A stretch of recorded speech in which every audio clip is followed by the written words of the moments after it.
Hello, Heidi. Thank you so much for agreeing to be a part of the Tiny Home Hot Seat. How are you Ab- doing today? I'm so great. Yeah, I'm very excited. And I love the beautiful background. Where are you at? Right now I am in LA, yeah, at a house that I take care of, because I could not afford to own a house like this myself. Which is Um, part why we're talking about tiny homes. there we go. Yeah, Yeah. exactly. So tell me a little bit about what your desire is to go tiny. So basically, I mean, there are a few reasons. A huge part of it is, in today's financial world, I just don't foresee a time, especially in the near future, that I would ever be able to own property, which is a huge bummer. And, renting has its own stresses, and just not owning a place to live is starting to cause more and more stress, like as I get older. So, looking for a solution to that. Also looking to travel, and the freedom that, going tiny allows you is very appealing to me. So I want to learn more about that. And then also the lifestyle, like working towards living a more sustainable lifestyle, which when you live tiny, you kind of have to do that. So it seems like a nice way into that. Wonderful. I love it. So sustainability, flexibility, portability, and then also financial freedom or some tap into this American dream that, we've all been delivered, but not all of us can achieve it without a substantial paycheck. Right. And there's, sometimes people really don't necessarily, even though they may have the paycheck, they would only put all the money into that, into their Mhm. housing. Right. So let me understand a little bit more. Like, tell me a little bit more about the tiny home itself and what you envision. So I've seen quite a few, like I've looked at them, and I really love kind of the layout. I don't know exact like footage of what I need, but just something for myself, and so that I could have at least another person stay with me. So I've seen homes that have like two separate lofts. Like one is the main loft, like where I would sleep, and then there's like a guest loft. So something that that can do that. Um, I mean, I just know like some features that I've seen that I Sure. want. Is Yeah. that like what you want? So And yeah, I'm like curious to know about like your appliances and, are you looking to be more high-end luxury for the tiny home that you live in terms of quality of finishes and that type of thing?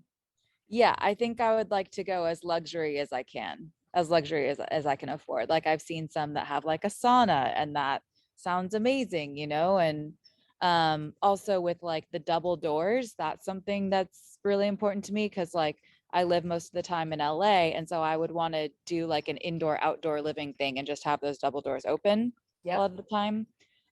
So yeah, that's definitely something I wanted.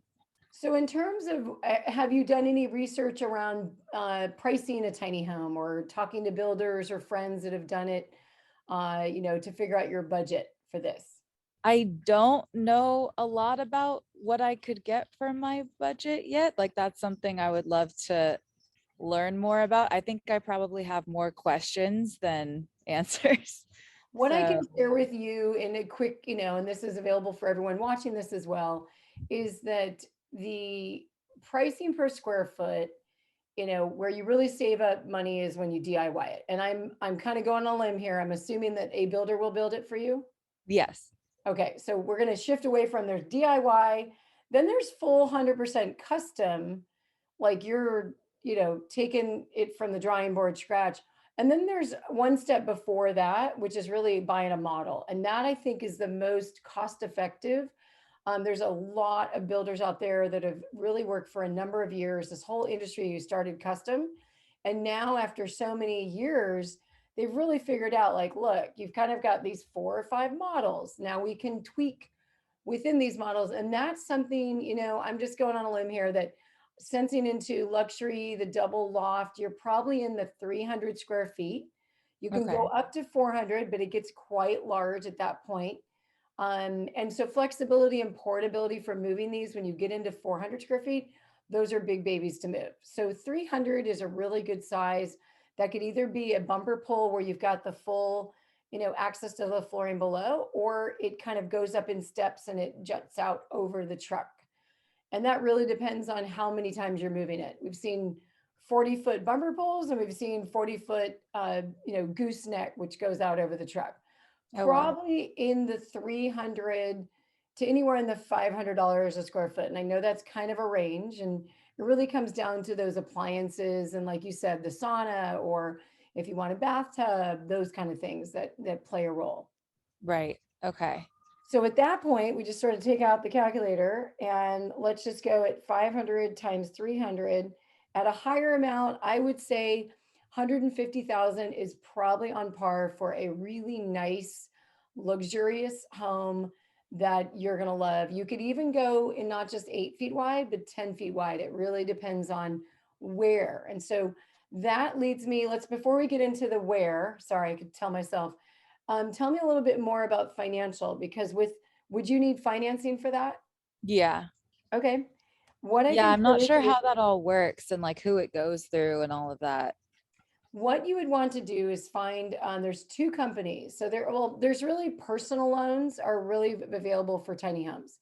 There are more and more financial opportunities coming out, but there are not as many as if you were to go buy a regular house and just go to Mm, banks. And so the ideal is that you go get approved and then you can then go shopping. Well, in this industry, you really need to find the right builder with the right kind of financing, because oftentimes those financial packages are connected to the builder because they're going to be built to a certification standard. And a lot of the financial markets, which I really trust and believe, want to make sure that a builder is building to a certain certification. I'm sorry, they're getting the home certified that it's built to a standard. okay. That makes sense. For you, the buyer, that really plays a lot of, that it's built safely. You can bring it to RV parks, you can get permits for it. So now we get into the where. Like, where have you envisioned locating your tiny home? So, yeah, right now I live in LA, and so a lot of my work opportunities are here. So I would spend a lot of time here for sure. But also, I've always dreamed of living in Portland. So I would love to be able to go up there and escape the heat and get some time in the forest in the Pacific Northwest, get the rain. Absolutely. Yeah. Oh, So that's so really like great. those two places. Well, interestingly enough, you just named, and I couldn't say this a few years ago, I really couldn't, that you just named two cities, the city of Los Angeles and the city of Portland. And I don't mean like, and think of LA, you could be in, name a nearby city that's not LA, but near LA. Like El Segundo or Huntington um, Beach, right? yeah, It's sure. nearby. Those Yeah. are separate cities, but city of LA is quite large. Yeah. What they have done, both LA and Portland, have actually allowed movable tiny homes, those are homes with the wheels, in backyards of single family homes Oh my legally. gosh. Like, you can go down, get a permit. Of course, the scenario, like let's say the house you're at right now, let's just imagine that there's enough access, in some backyard or nook and cranny of that property, and you knew the property owner, and there'd be some great opportunity where, even the exterior, the stucco, the brown, looks like the brown window, that maybe not the shingles, because I don't recommend shingles on tiny homes when they go Hmm. down the road, but it could Sure. be a standing seam roof that's brown, whatever that may be, that you could be tucked away in their backyard. They could either be renting to you. And so now you're not paying all of your rent, you're paying just the rent on the land. And then Right. there's another, the finance part. So oftentimes, like, I've worked with people probably somewhere in the 2,500 to $3,000 that they're paying a month in rent. Is that pretty regular for LA? Yeah, for like if you're affording an apartment by yourself, yeah, that's pretty standard. And are you paying less than, like, in the two, or in the, like, less than two? So I share a two-bedroom apartment and it's 2,300. So we split the 2,300. Okay. Then probably within that realm, I would say, if you were to get a loan on 150,000, I know I did this for, what you'll need to do is take 150,000 times 20%. $30,000 would be the cash that you would need as the down payment. So think of just like regular housing. The more you Sure. put down, the better rate you get, but you're ultimately putting something down. Mhm. Now, on $1 million home, that's more than this entire tiny home, right? Yeah.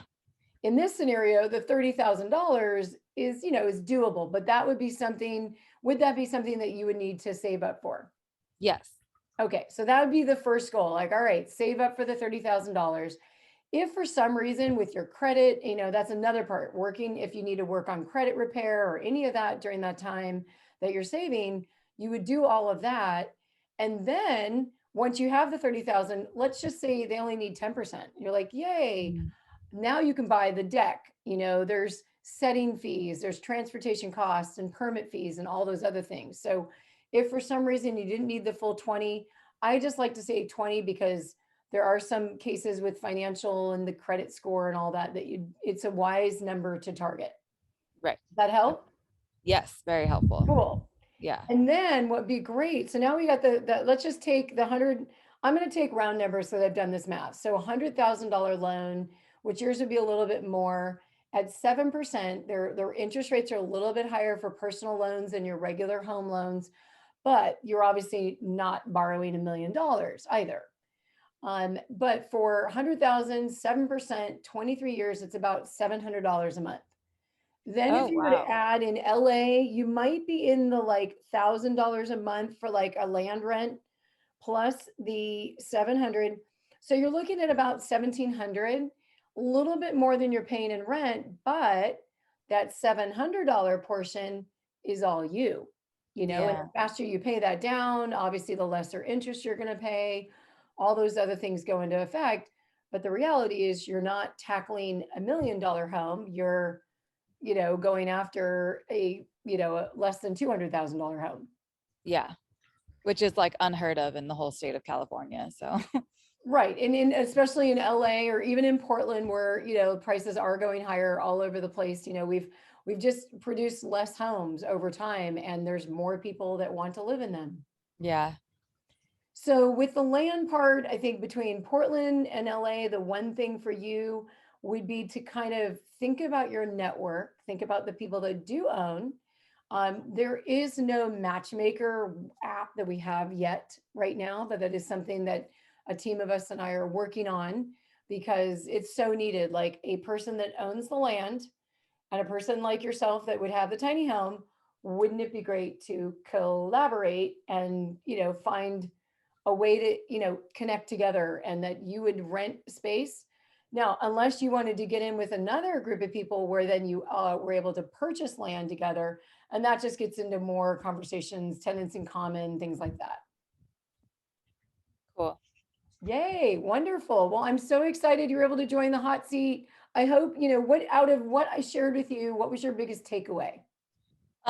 Basically how the financing works, that was really helpful. I had no idea how any of that worked, and now I have like definitive numbers, and like I know to look at the builders and go through them and like find the builder that I really want and then see, what they do for financing. Yeah, I had no idea how Awesome. to do any of that. So this was so Yay. helpful. Well, I'm so grateful. We are one step closer to you going tiny. Yay, thank you so much. Thank you.